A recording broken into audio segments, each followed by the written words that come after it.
Saints, we all play, or they all play this very, very tough game. It's a very, very physical game, and all sides, have got it in them to stand their corner, and Saints are no different in that to anybody else. Yep. You'll enjoy. I think you'll enjoy this one, David. Yeah, I'd read this one before. Another final, typical Hull fan. Another final, another dubious Liam Moore call. Saints all over Rat Boy, yet get the penalty. How many other incorrect play the balls not pulled up? Well, there were 5, actually, I think, in the game. Too many 50-50s going Saints' way. Well, that's debatable, but there you go. Do you think it's debatable to say that you got more 50-50s? We might have had one, but I don't think we got many. We got the yellow card actually given. I seriously think if you're yellow carding Makinson for that, which I wouldn't. I said I wouldn't last week when it was Donaldson and Matautia. I wouldn't have yellow carded him for that. But if you are, then Garcia goes in the first half. And Maloney's late shot on Coote is a yellow card all year. Last week, I thought there should have been 2 yellow cards. One of them was lucky it wasn't red. Knowles's, for the late shot, was a yellow card. But in the final, Maloney does that on Coote and gets away with it. So I think of the big incidents, we had at least our share of the rough end of the stick. Frogmore, of course, he'll have been celebrating, said that was an intense contest that lived up to the expectation. It was clear it was going to be a cracker after the opening 6 minutes alone. The Magic Weekend loss was the best thing that happened for Saints. It cost us the league leaders shield, but it meant we were knowing we had to turn up and play for the whole 80. P.S. Naguama is a boss. P.P.S. I told you all we do is turn up and take trophies, winky face. Aidan Starker says, that was tense. Not only a 3 in the row, but a double. Not bad. Catalan were immense at times, but didn't take full advantage and left Saints in it. I wasn't sure about the signing of Naguama at the time, but I love the guy now, and I'm so pleased for him. Come on, you Saints. Neil Ormston says, Saints undoubtedly the best team tonight, this season and recently. Unfortunately, what are they best at? Controlling the ruck, getting away with niggling all over the park, and being euphemistically smart. I'm hoping this season is the nadir, but until the officials get smarter, the dominance will continue. Promote the panache. Pop the Viking said, not a classic, but a close game contested by the two best teams in Super League this year. Thought the ref and video ref got the sin bin and no penalty try correct. I agree with Paul on that. One poor call from the touch judge who missed the Saints player well in touch before knocking the ball back into play, and the Catalan penalty kick to touch. Otherwise, thought the officials did well. Saints the better team on the night. I'd take Paul's view on the officiating ahead of most of our other views, including my own. Very bad. But he's part of the officials' union. You see, this is the trouble. They stick together. I agree with the sin binning, but not a penalty try on that call. Just talking about the Makinson call in isolation, I think he was careless at best with the speed he came across, but. It was only because of the speed he came across that the tackle went up into the head. Fuad Yaha is a player who, whilst he has a good record, I don't feel from that distance out I'm ever particularly convinced that he's going to score. They talked about it on the Sky commentary, didn't they, that he's not a player who'll get low and dive in. So I think you couldn't be certain that close to the try line with 5 metres left to travel that he would have been able to stay in touch. And Makinson's tackle wasn't a million miles away from being legal. It was just because he was careless and a little bit reckless with the outcome that it became illegal, and that's what led to the yellow card. But I couldn't say hand on heart that I thought Fuad Yaha was going to score there. I think that would be my analysis as well. I mean, obviously I've watched it quite a few times. Back when Makinson hits him first hard on the shoulder, I think he is a bit reckless coming in so fast, but he's got to come in fast because Yeah. he's concerned Yaha is going to score. So, and he hits him really hard on the shoulder. That it clearly carries on over the shoulder onto the neck. By the time he does so, Yaha's knee's right on the touchline. Yeah. So I think if Makinson's arm doesn't travel up, he's going over the touchline anyway, because because Makinson's hit him like an express train. If Makinson had hit him flush in the head, which, to be honest, live, that's what I thought had happened. Fair enough. But that was... Fair enough. Then that would be a clear red card, and there would have to be a conversation, because then the only tackle that happened was was blatant foul play from the outset. But because there was an element of the tackle being okay and then becoming not okay, and like you say, he was already on his way into touch on the okay part of the tackle. Yeah. I agree. For what it's worth, I would have given it as a penalty try, and I would have given the second Aguama one as an 8-point try. Fair enough.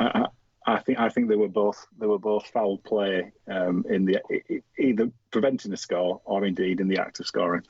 But anyway, no, I think that's fine. It's good to have different. I think we've covered the range of views there, haven't we? Well, if in doubt, put a foot in all camps. Ian Gatwood said, "Cracking game, brilliantly refereed, although supporters will always be picky." You're not wrong. Errors cost Catalan, or I feel they could have won. But well done, Saints. Have to add, perhaps, making ticket prices a bit cheaper may fill the vast empty seats, which isn't really a good view on the TV. Well, it's come up. Shall we talk about it? Is 40 quid an unreasonable amount of money to expect to watch a final like that?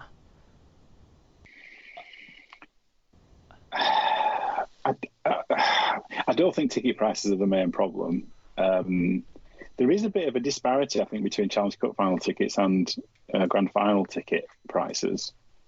I think you can get a cheaper ticket for the Challenge Cup final than you can get for the Grand Final, which doesn't feel right. I think previously you've been able to get 20 or 25 quid tickets for the Grand Final. This year the cheapest was 30 quid with a £1 service charge for you having to print your own tickets.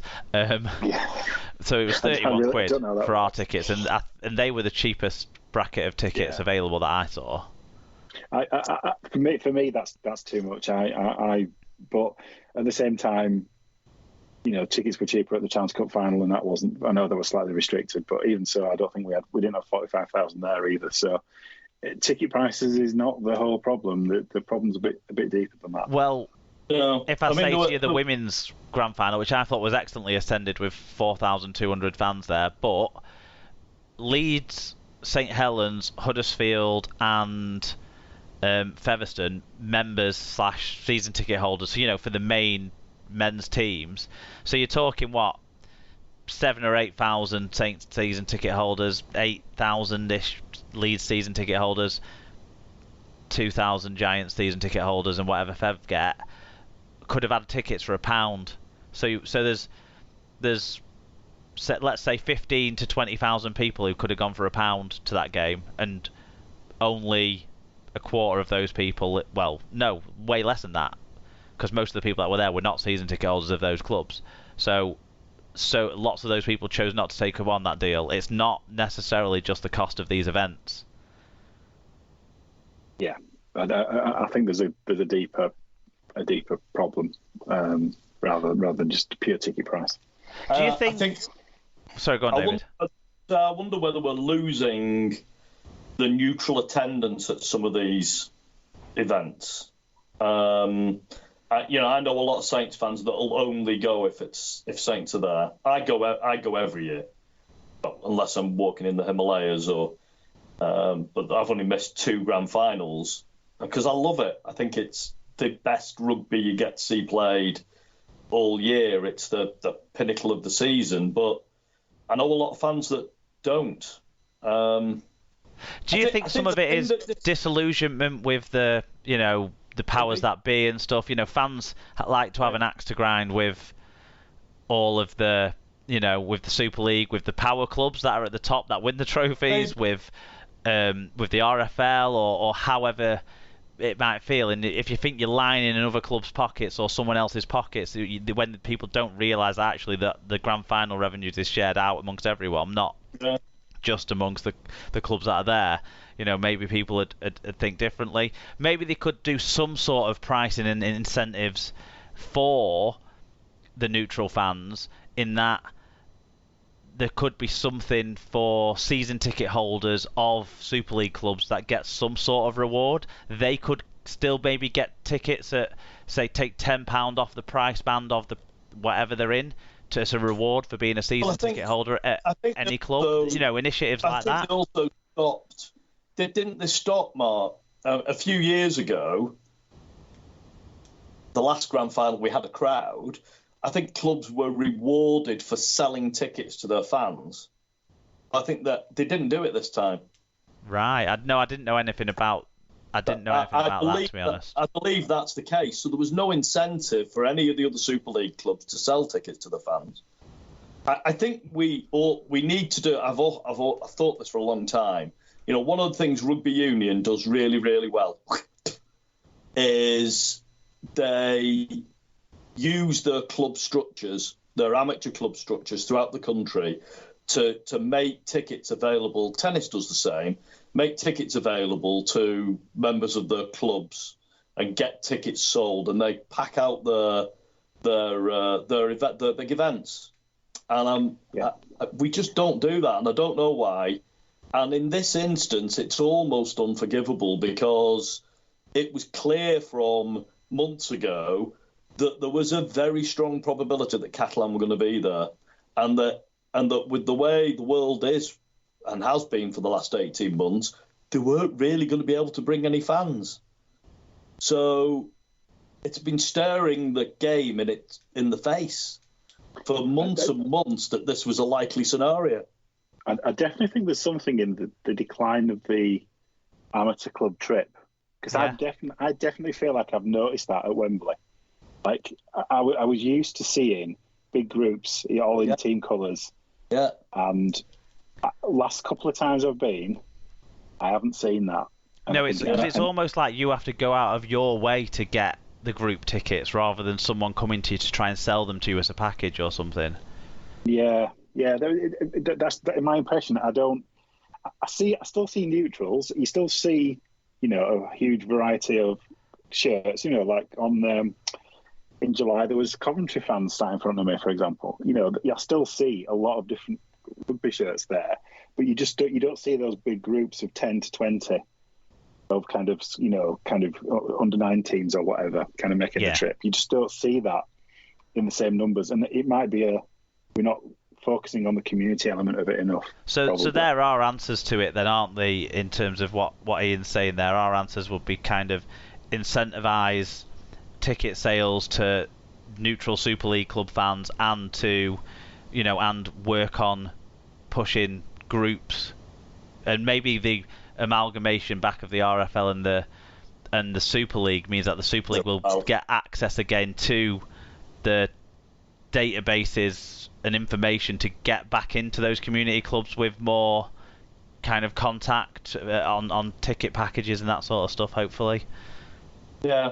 And someone was suggesting in the League Express today, I can't remember whether it was Martin Sadler or not, that we need to think again about whether you make, as you were saying, I think, Mark, make your season ticket a good way of being able to access a grand final ticket in a way that we don't at the moment. In the same way that we do with Magic Weekend tickets and that sort of stuff, maybe. It's unforgivable that a game that was as good as that, and I'm not just saying that because Saints won, I think it was a great game of rugby, the pinnacle of the season, isn't being watched by a full house. It's sad.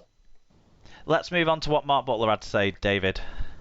I anticipated a long night for Catalans, the way Saints pinned them early on, but that was probably grand final experience that ultimately saw them off, says a lot for how good they've been. Hopefully they'll remain at this level, as we've seen teams lose finals and not be able to kick on. Surely Catalans are better placed to ensure this changes. Well, it'll depend on whether the chairman decides they can come and play, doesn't it? After his comments after the game, but there you go. Yeah, well, I think we've got something on that in a couple of reviews time. But Leighton Rhino, who actually I got to meet on Sunday at the Saints Leeds Women's Grand Final, I was walking